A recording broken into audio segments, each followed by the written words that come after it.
취한 여성 승객을 집으로 끌고 가 성폭행하고 휴대전화로 촬영까지 했던 택시기사들이 경찰에 구속됐습니다. 경찰 수사 결과 또 다른 피해자도 있는 것으로 확인됐습니다. 파렴치한 택시기사들의 성범죄 행각을 따라가 봅니다. 술에 취한 여성 승객을 집으로 끌고 가서 성폭행한 택시기사들이 경찰에 구속됐습니다. 택시는 시민의 발이라고 하고요. 우리들의 신뢰의 대상인데 도대체 박종호 기자, 이거 어떻게 이런 사건이 벌어진 겁니까? 그러니까 지난 9일에 광주광역시 광산구, 그러니까 이 서구 상무지구에서 일은 있었습니다. 예. 그러니까 맨 처음에 이 현장이 서구 상무지구인데요. 네. 그러니까 만취한 여성 승객이 있었던 거예요. 어허. 그 새벽 5시 반 정도에 예. 택시를 잡은 거죠. 그런데 이 모습을 본 이 기사가 네.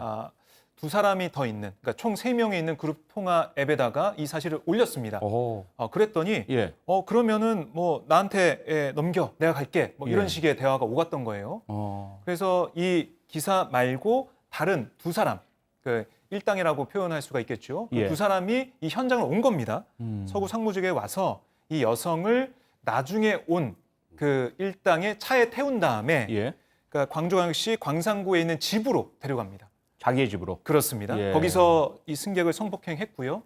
그리고 성폭행하고 불법 촬영을 한 혐의로 이 택시기사 2명이 구속이 된 겁니다.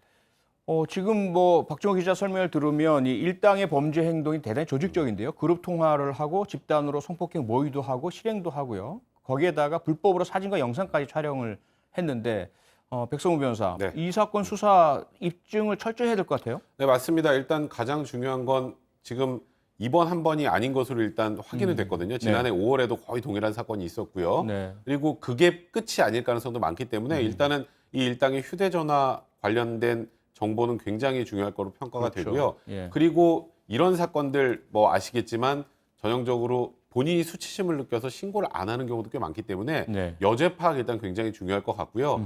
사실 저는 이 사건을 보면서 정준영 사건이 굉장히 많이 생각이 나는데 거의 그러게요. 유사합니다. 예. 일단 집단으로 술에 취한 여성을 성폭행했기 때문에 이건 뭐 특수중간간 혐의가 인정될 가능성이 많고 네. 또 하나는 카메라로 촬영했잖아요. 네. 이거는 성폭법에 있는 카메라 등 촬영죄에 해당할 가능성이 굉장히 높습니다. 그래서 그렇죠. 이건 지금 현재 있었던 이 한 건의 범죄보다 이들이 모의해서 해왔던 여러 건의 예상되는 여죄들 이런 것들을 밝히는 게 굉장히 중요할 것 같습니다.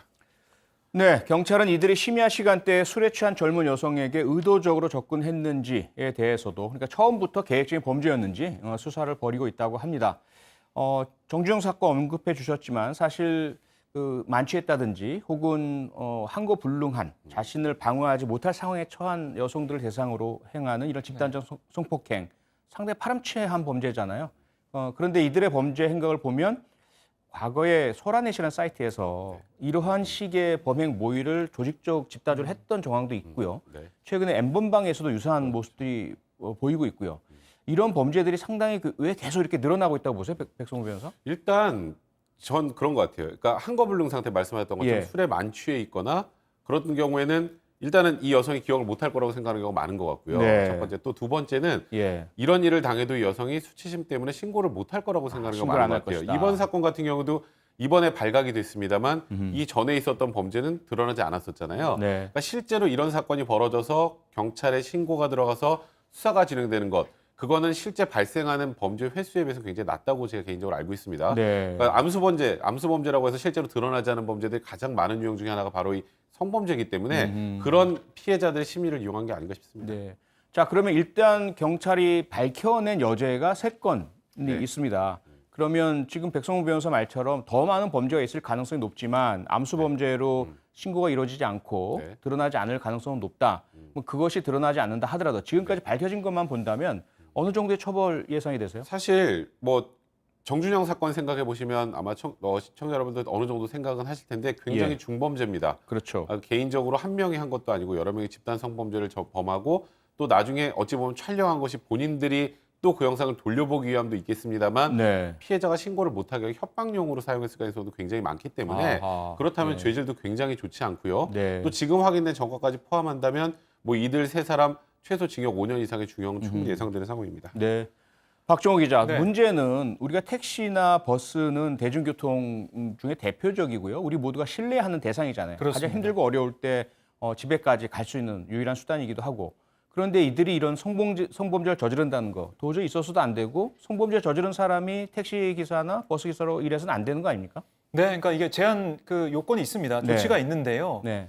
우선은 이 사람들은 이 취업 제한, 그러니까 범죄 이력이 없다라고 돼 있습니다. 아, 이전까지는? 네, 그러니까 아하. 백 변호사가 말한 것처럼 예. 이게 안 밝혀진 거예요. 그동안 피해자가 신고를 안 했기 때문에 아하. 여전히 계속 봐야겠지만은 이런 예. 범죄 이력은 없었던 상황이고요. 음. 하지만 이 말씀하신 것처럼 지금 보면은 대중교통이라는 게 신뢰, 믿고 타는 거지 않습니까? 그럼요. 근데 이런 일이 발생하게 된다면 예. 우리 국민들은 또 시민들은 버스나 택시도 좀 못 믿겠구나 아하. 이런 생각 하실 것 같아요. 그러니까요. 그래서 이런 신뢰를 쌓기 위해서라도 엄격한 이 자격 제한과 그리고 이게 좀 빨리 처리가 돼야 되는데 지금까지 보면은 이게 행정 처리도 시간이 좀 오래 걸리고 여러 가지 뭐 미비한 점들이 있어서 예. 바로바로 처리가 안 된다고 합니다. 아하.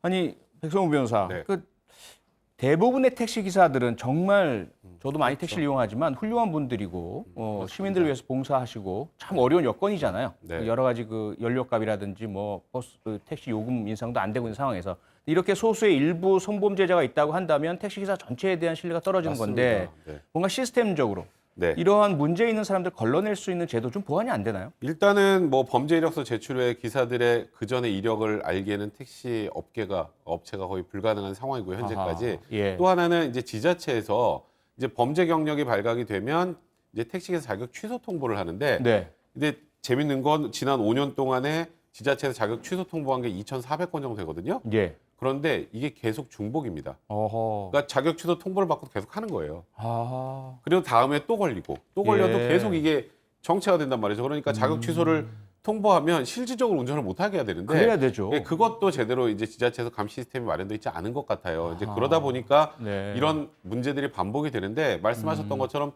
시민들의 발이죠. 그럼요. 네, 택시는. 근데 저희가 택시 기사에게 신뢰를 보내지 못한다면 그럼 그건 저희가 말하는 일단 대중교통 체계 자체 무너진 거 아니겠습니까? 그럼요. 이건 철저하게 검증하고 네. 그러니까 국민들이 신뢰하고 택시를 탈 수 있도록 만들어주는 것도 정부의 역할이라고 생각하네요. 네, 승객의 안전을 위협하는 일부 택시 기사의 잇따른 범행, 성범죄를 막기 위한 운수업계 내 자정적인 작업과 재범 방지를 위한 더 강력한 처벌이 필요할 것 같습니다.